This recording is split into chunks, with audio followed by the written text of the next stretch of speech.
নমস্কার বন্ধুরা, আজ আমি আমড়া দিয়ে একটি আচার তৈরি করব।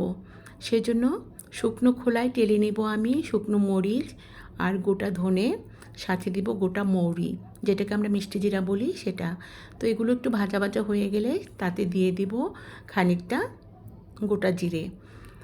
এগুলো থেকে সুন্দর একটা গন্ধ বের হওয়া পর্যন্ত আমি এটাকে ভাজতে থাকবো। তারপরে দিয়ে দিব এখানে ছোট 1 চামচের রাঁধুনি।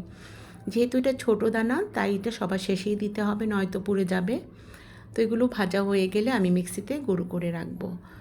তারপরে প্যানটা বসিয়ে যৎসামান্য তেল দিব আমি, তাতে দিয়ে দিব 1 চামচ পাঁচফোড়ন।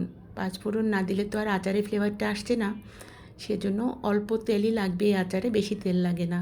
তারপরে আমি কেটে ধুয়ে রাখা আমড়াটা দিয়ে দিচ্ছি, আর সেই সাথে দিয়ে দেব আমি 1/2 চামচ লবণ, দেব 1/2 চামচ হলুদ, আর সুন্দর রঙের জন্য কিছুটা কাশ্মীরি লঙ্কার গুঁড়ো, আর ঝালের জন্য পরে আমি মরিচ অ্যাড করব, শুকনো মরিচ। তো এগুলো দিয়ে একটু ভাজা ভাজা করে নেব।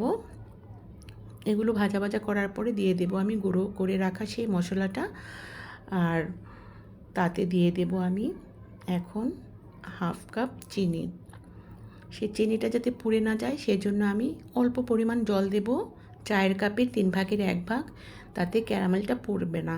আর এই যে চিনি আর জলের যে রসটা তৈরি হবে এটা দিয়েই আমড়াটা সিদ্ধ হয়ে যাবে। তো খুব সুন্দর করে ভাজা ভাজা হয়ে যাচ্ছে। এখন আমি কিন্তু ঝালের জন্য মরিচটা দিয়েছি 1/2 চামচ, আর সাথে দিচ্ছি গোটা 3 তেঁতুল, টক তেঁতুল।